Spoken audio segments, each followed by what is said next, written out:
cumprimentos, eu sou o professor Jaime João Pasqualini, sou titular da disciplina de Direito das Obrigações e nós vamos dar sequência à nossa aula, fazendo uma breve revisão do que nós lecionamos na aula passada.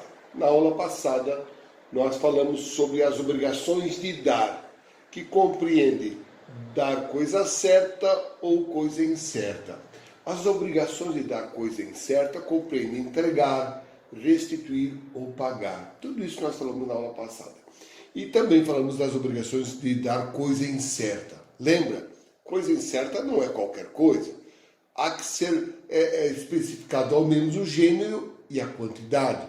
100 cabeças de gado é uma coisa incerta porque não há ainda a identificação de quais são essas 100 cabeças de gado. Como exemplo, a aula de hoje fala das obrigações de fazer.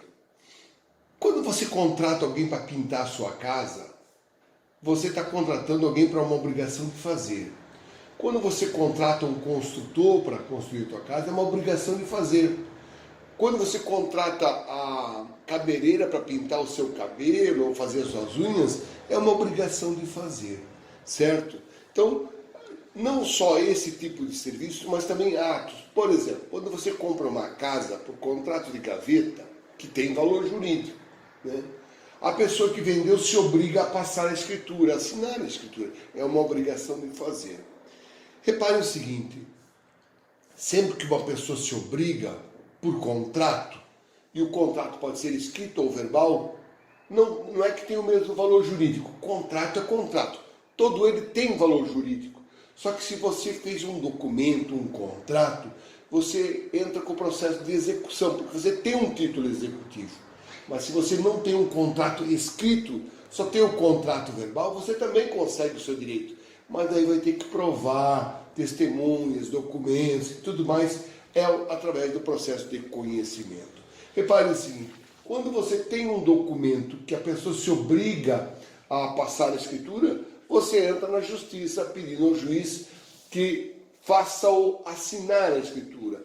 Então, existe o processo de execução e o processo de conhecimento para as obrigações de fazer. Nós temos uma classificação das obrigações de fazer. Eu as classifico em 3 espécies. Obrigação intuito persona, quando só o próprio devedor tem que cumpri-la. Por exemplo, você contrata um cantor famoso para tocar no seu casamento. Ele tem a obrigação de fazer o quê? Se apresentar. É intuito persona por quê? Porque só ele pode se apresentar. E se ele não puder se apresentar, ele vai responder por perdas e danos ou por alguma multa que vocês convencionaram no contrato.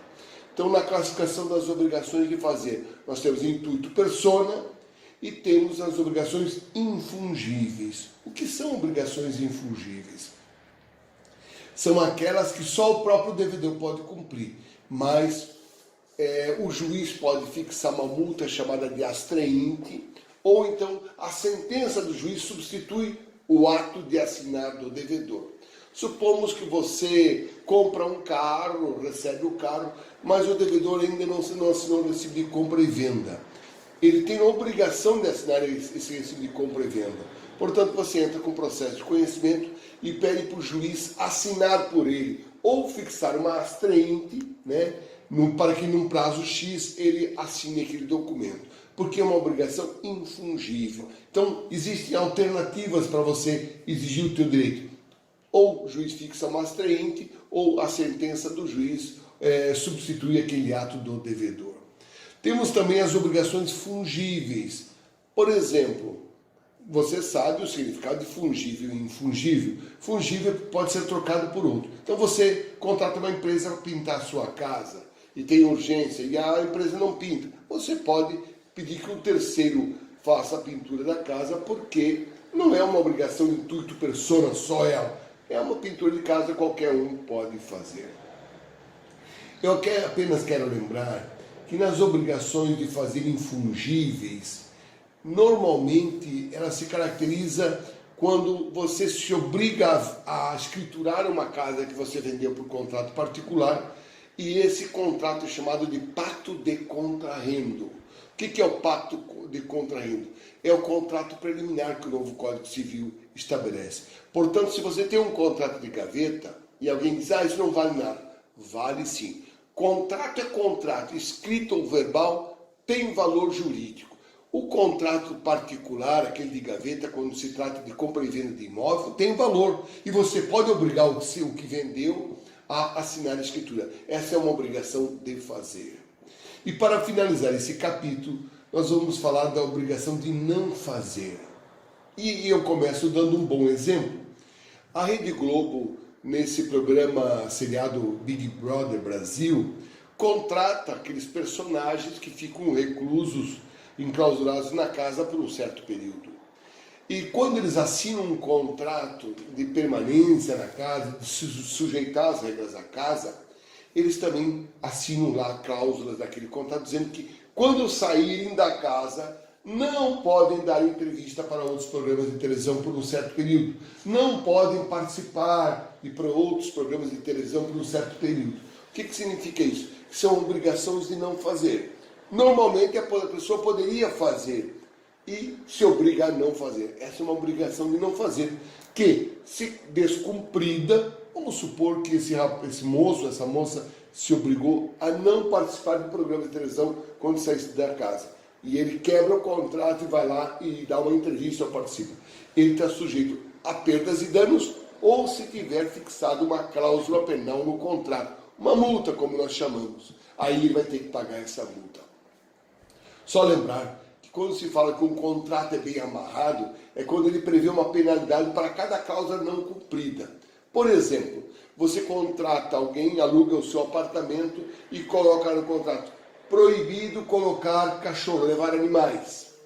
Só botar uma cláusula proibitiva de não fazer e pouco adianta. Porque se ele levar o cachorro, o que acontece? Você vai ter que entrar na justiça, provar perdas e danos, coisas difíceis de provar. Mas se você botar lá, proibido levar animais, e ele leva, você coloca multa, cláusula penal de R$100 por dia. Ele vai ter que pagar essa cláusula penal. E assim nós esgotamos o capítulo das obrigações de fazer, que constitui um ato ou um serviço, e as obrigações de não fazer, que é uma abstenção. Eu poderia fazer, mas eu me abstenho de não fazer. O exemplo do inquilino que se obriga a não levar cachorro, ou daqueles participantes do Big Brother que se obrigam a não participar de outros programas de televisão depois de um certo tempo. Assim esgotado, eu encerro esse capítulo. Obrigado.